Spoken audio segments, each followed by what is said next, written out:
اللہ قرآن میں فرماتا ہے یا ایھا الذین آمنوا لا تقربوا الصلاۃ وانتم سکارى حتى تعلموا ما تقولون ولا جنبا الا عابر سبیل حتى تغتسلوا، کہ اے ایمان والو نماز کے قریب نہ جاؤ، انتم سکارى، اے ایمان والو جب تم نشے کی حالت میں ہو تو نماز کے قریب مت جاؤ، حتى تعلموا ما تقولون ولا جنبا الا عابر سبیل، اور جب تم ناپاکی کی حالت میں ہو، یعنی بندہ جب ناپاک ہو یعنی اس کے اوپر غسل فرض ہو تو اس حالت میں نماز کے قریب بھی جانے سے منع کیا گیا ہے۔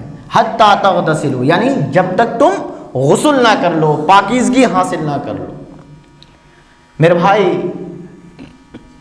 یہ مسئلہ ایسا ہے کہ بہت سارے لوگ الجھے ہوئے ہوتے ہیں، چھینٹ پڑ گئی غسل فرض ہو گیا، جا رہے تھے پیشاب کا قطرہ ٹپک گیا سوچتے غسل فرض ہو گیا۔ ہمارے اوپر غسل کب فرض ہوتا ہے؟ پہلے ہم اس چیز کو جانیں، جس چیز سے غسل فرض ہوتا ہے، اور باقی جو میں بھی بیان کروں گا کہ ان چیزوں سے غسل فرض ہوتا ہے، اس کے علاوہ کسی چیز سے بھی غسل فرض نہیں ہوتا۔ قرآن میں اللہ فرماتا ہے، آج ہم مسئلے پوچھنے میں شرم کرتے ہیں، لیکن اللہ تبارک و تعالیٰ کی اگر آپ کتاب قرآن مجید کو پڑھیں، سارے مسائل کو اللہ نے کھل کھل کر بیان فرمایا ہے کہ بندے کو اس کی ضرورت ہوگی۔ اللہ کے رسول صلی اللہ علیہ وسلم نے سارے احکام کو کھل کے لوگوں سے بیان فرمایا ہے۔ انسان کے اوپر، میرے اور آپ کے اوپر غسل کب فرض ہوتا ہے؟ پہلے ہم اس چیز کو جانیں۔ نمبر 1، جب بندہ صحبت کرتا ہے، مرد ہو یا عورت ہو، اس صورت میں بندے کے اوپر غسل فرض ہو جاتا ہے، نہانا فرض ہو جاتا ہے۔ دوسری بات یہ ہے کہ جب بندے کو نائٹ فال ہو جائے یا پھر احتلام ہو جائے، یعنی بدن سے منی ڈسچارج ہو جائے شہوت کے ساتھ، تو اس حالت میں بندے کے اوپر غسل فرض ہو جاتا ہے۔ بغیر غسل کے اگر نماز پڑھے گا تو بندہ کافر ہو جائے گا۔ تو اس چیز کو سیکھنے کی ضرورت ہے۔ اور تیسری اور آخری بات جس کو قرآن نے فرمایا کہ جو عورتوں کو حیض آتا ہے، نفاس آتا ہے، تو وہ جو پیریڈ ہوتا ہے اس کو گزرنے کے بعد جب آنا بند ہو جائے تو اس کے بعد اگر وہ غسل کرتی ہے تو وہ بھی پاک ہو جائے گی، صاف ہو جائے گی۔ تو میرے بھائی ان چیز کو، اس کے علاوہ غسل فرض نہیں ہوتا ہے۔ اب یہ بات ایک ذہن میں رکھنے کی ہے کہ اب ہم غسل کس طریقے سے کریں گے تو پاک ہوں گے۔ اگر ہم پورے سمندر میں بھی غوطہ لگا دیں اور اللہ کے رسول صلی اللہ علیہ وسلم نے جو طریقہ بتلایا ہے، اگر وہ طریقے سے غسل نہیں کریں گے تو خدا کی قسم ہم کبھی بھی پاک نہیں ہوں گے۔ تو غسل کے اندر 3 فرائض ہیں، اللہ کے رسول صلی اللہ علیہ وسلم نے بیان فرمایا غسل کے اندر 3 فرض ہیں، اگر بندہ ان 3 فرض کو ادا کر لیتا ہے تو وہ پاک ہو جاتا ہے۔ یعنی پہلی چیز کیا ہے؟ یعنی غرغرے کے ساتھ، غرارہ کے ساتھ کلی کرنا۔ جب نہانے لگے، اگر روزے کی حالت میں ہو تو غرارہ نہ کرے، منہ بھر کے کلی کر لے۔ پہلی چیز غسل میں کیا کرنا ہے؟ یہ فرض میں سے بتا لا رہا ہوں، سنت نہیں ہے۔ اگر ان میں سے ایک چیز بھی چھوٹ جائے گی تینوں میں سے تو بندہ کبھی بھی پاک نہیں ہوگا، نہ اس کی نماز قبول، نہ اس کا روزہ قبول، نہ اس کا کوئی اعمال قبول ہوں گے۔ تو فرمایا پہلی چیز کیا ہے؟ کلی کرنا۔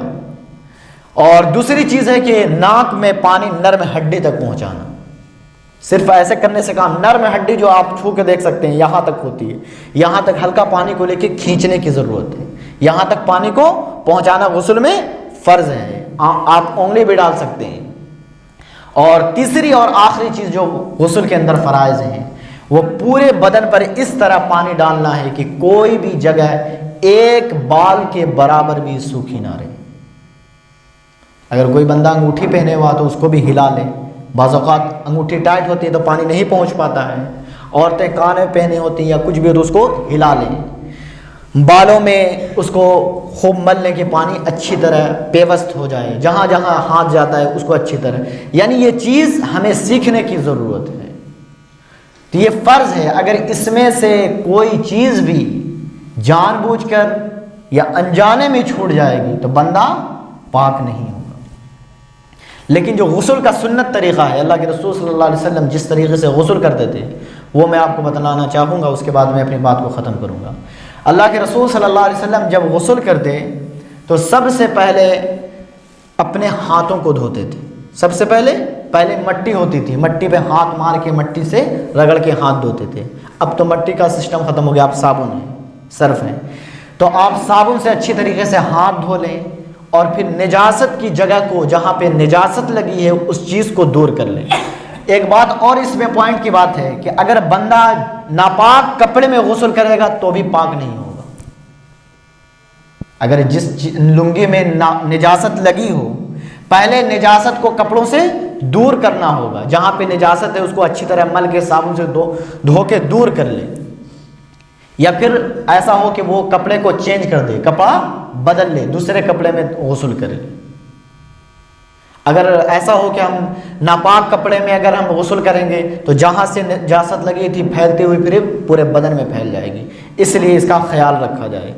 تو اللہ کے رسول صلی اللہ علیہ وسلم جب غسل کرتے تو سب سے پہلے اپنے ہاتھ کو گٹوں تک خوب دھوتے اور اس کے بعد اپنی شرمگاہ کو دھوتے، یعنی جہاں بھی نجاست لگی ہوتی اس چیز کو دور کرتے، اور پھر نماز کی طرح مکمل وضو کرتے، جس طرح نماز کے لیے وضو کیا جاتا ہے اس طرح مکمل وضو کرتے، اور پھر اپنے دائیں کندھے پہ پانی ڈالتے، بائیں کندھے پہ پانی ڈالتے، پھر سر پہ پانی ڈالتے تھے، اور پانی کا بہت کم اسراف کرتے تھے، بہت کم خرچ کرتے تھے۔ تو یہ سنت طریقہ غسل کا ہے، اگر اس طریقے سے آپ غسل کریں گے تو آپ پاک ہوں گے، ورنہ اگر آپ ان طریقوں پہ غسل نہیں کریں گے تو اگر آپ پورے سمندر میں بھی نہا لیں آپ پاک نہیں